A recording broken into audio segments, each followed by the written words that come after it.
Hi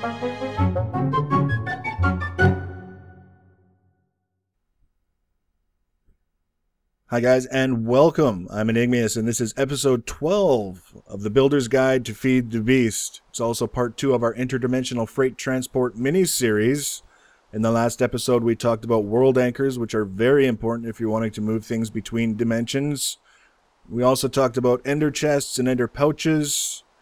We farmed up some blaze rods, which are very, very handy to have on hand, and we also punched a couple of ghasts in the face just to hear them scream. Now, today we're going off on a completely different tangent. Now, before we talk about rails, obviously, that's why we're looking at rails, that's the topic today, just want to point out that as far as moving things to and from different dimensions, from the overworld to the nether, or Mistcraft Age, or the Twilight Force, whatever, ender chests can do it for you. It doesn't really matter what it is. There's a way to make it happen. But it's a pretty linear kind of, you plunk down a chest and you hook up your pipes and then it's good. If that's what you're looking for, then that's what you can do. But if you're wanting something a little bit more involved, a little bit more challenging in the planning and execution department, then this is definitely a place where you might want to look. I've just fairly recently started messing around with RailCraft, and I find it to be exceptionally fun.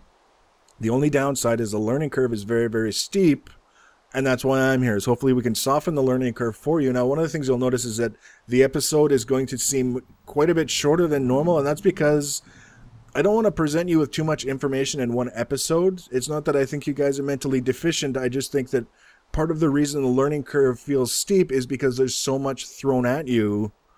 How do you organize it? What do you do? So today we're just going to set up a very, very simple circuit for you. I'm not going to set it up. I'm going to explain how. You can watch mine working. Just basically a little square or a rectangle with some booster tracks and a minecart on it. And you can see how that works, and then we can add to it. And we can go from, you know, the booster tracks to holding tracks with things to load and unload items and liquids. And then we can start looking at signal blocks and receivers and switch motors so that you can route traffic different ways based on what's going on. Eventually, you'll get to the point where you'll have like Grand Central Station off the back end of your main overworld facility, and you'll be like, wow, I did that.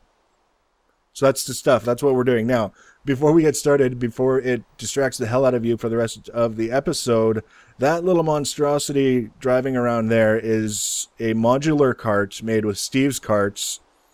Steve's carts, I think it's the first cart that I made. It's not cheap, this one, but it just tremendously fun. There's so many different things that you can do with it. If you guys want me to do an episode on Steve's carts, maybe 2 episodes, leave a comment under the video and let me know. If the results are favorable, then I will be happy to put that together for you, because it's really a lot of fun. This guy is actually an arrow shooter cart with a cleaner attachment on it, so that if any items like from dead monsters happen to drop on the tracks, the cart will pick them up and put them into internal storage. And it's also self-powered. Right now it's running on lava cells, so it doesn't need booster tracks or anything. It just goes. So very cool, very fun stuff. Now that you know what it is, it will be less distracting. So what we basically want to talk about, like I said, is setting up a really, really simple circuit like a square or a rectangle with a minecart on it. And these things here, which are booster tracks, and these are what power normal minecarts. This is what gives them their little push so that they'll go around the track. And in order to get that, first of all, we need to make the tracks, which is not difficult, but again, it's a little bit involved. So the first thing that you want to do to make the basic tracks is you want to make a coal coke oven. You can see I've got 4 here. There's only one way to make creosote oil, and that's with the coal coke oven. So basically, once you've made one, you put coal in here. It converts it very slowly to coal coke, and for every coal coke that it produces, it also produces a byproduct of half a bucket worth of creosote oil. Or to put it another way, for every stack of coal that you convert to coal coke, you will get 32 buckets worth of creosote oil.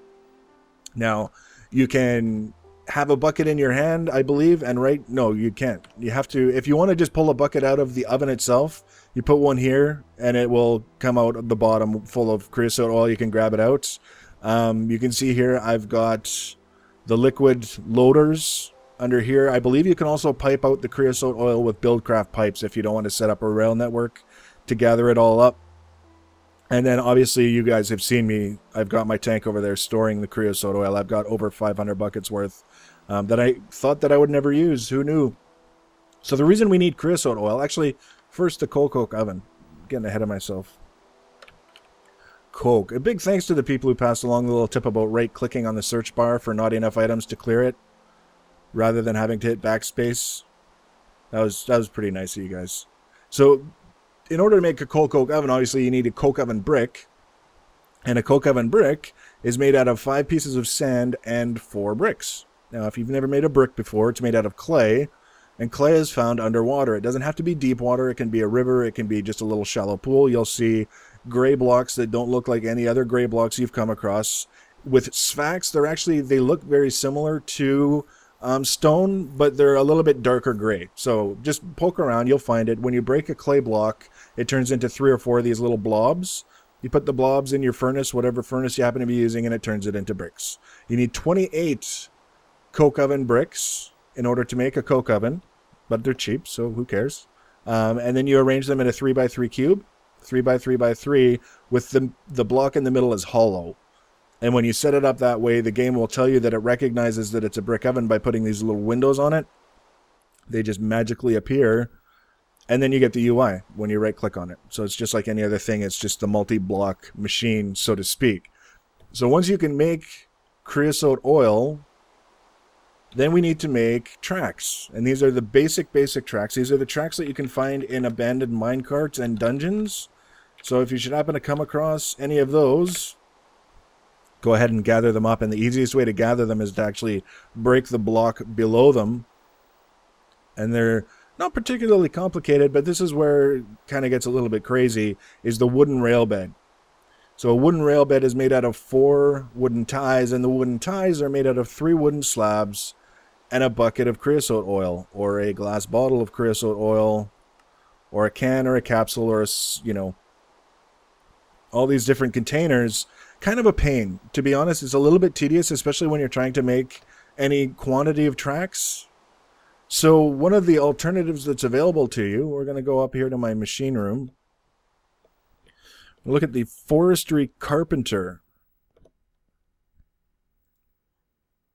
Go, go, go. Now, ignore the materials that are in here right now. This is for a different recipe. It's just a UI I'm basically looking at. It's got a liquid container here. Now I've got seed oil, but you could also put creosote oil in it. You just put your bucket or whatever container you're using here, and it will put it into the tank ready for use.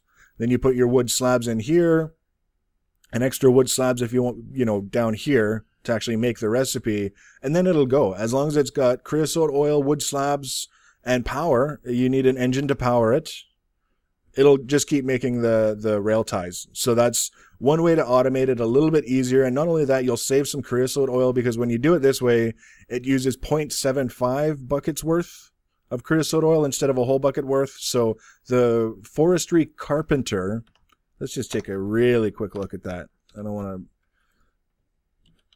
get too crazy looking at recipes, because you guys are pro at that by now. It's just, it's bronze, quite a bit of bronze, 6 plus 8, 14 bronze and some glass really is all it is to make the carpenter. So that's the tip. The other thing that you'll need to make are standard rails. Let's just go right back to the track recipe. There I go, backspacing in the search box again. You guys are going to kill me. So standard rails. Ignore the recycling option. I don't want. Never mind. 6 iron ingots or 6 bronze ingots into a rolling machine. We looked at the rolling machine when we were making the tanks, the liquid tanks. I would recommend you go with the iron recipe because it makes 8. The bronze only makes 6. This, yeah, forget about that. So your standard rails. Then you take your wooden rail bed, your standard rails, make 16 tracks. Those are the basic track and will comprise the majority of your rail line. Now, the other track that we need is the booster track, and that's what gives your mine carts the energy that lets them continue moving. So let's look at that. It's here. Again, the wooden rail bed, same as the one we used. The 4 wooden ties that you made in your carpenter or by hand if you're crazy like me. Redstone and advanced rails. which are standard rails, redstone, and gold ingots in your rolling machine, make advanced rails. Seems a little bit spendy, but keep in mind, it makes 8 of them, and you'll have 2 advanced rails to spare, and also you're not making the whole track out of booster tracks, so it's really not all that bad. And then all you really need is levers beside the booster tracks. You flip on the lever, and the booster track is powered. I wonder, I bet you I do have enough up there. I'll just take a minute and show you a little wee teeny track, because I'm pretty sure I have enough materials lying around to make one. Holding track. I've got 2 booster tracks. I've got all kinds of rails. I've got levers. And I've got a minecart. So that's perfect. We're just going to make a wee little track right in the middle so that I can properly illustrate. There's one other thing. There's a tool that you'll want to make. There I go again with the backspace. I'm trying to break the habit. You got to work with me. That's the crowbar. It's 3 iron and 4 rose red dye makes a crowbar. That's basically your RailCraft tool. If you left click on rails, it pulls it up faster than normal tools, and you also use it to change the orientation of things like switches and junctions and all that other stuff. So keep that in mind. That one does have durability, so you'll probably want to make sure you're grabbing all the red flowers that you come across from now on. So it doesn't have to be big. One of the things you'll notice is that it will orient itself automatically for the regular tracks, so you don't have to switch them around. And when you come to a corner, it'll automatically bend around the corner. Let's put a booster track in here. Me and my... You know, these backpacks are awesome when you're actually mining, but when you're just trying to build stuff, I should learn to take them out of my inventory. There we go. So the booster track, like that. Now you can see when I first put it down, it's kind of together and they're covering over the little eye there. If you want to call it the eye, the redstone indicator. Put that there. So if we put a lever here and we turn it on, now it's on. That's basically your indication that your booster track is receiving power. And then we take some more of these guys, put a booster track, some more of these guys. Did I miss? Yes. Damn it. It's so awful. But it's fun. It's, I haven't encountered any situations yet where you can make a mistake that will make you really sad. I haven't broken anything. I haven't blown anything up. I would suspect that there's the possible somewhere down the line. But for now, it's just been a lot of fun sort of messing around and getting this set up. I was never into train sets when I was a kid, but I mean, I think there's I think there's a part of all of us that is just kind of intrigued. So that's basically the basic circuit. Like I say, it's a little rectangle with a couple of booster tracks. I could have sworn those were switches. There. 2 powered booster tracks. Now we take our cart. And I believe... Yeah, if you shift right click on the track, it places the cart. Now you'll notice I did actually this for once. I did this on purpose.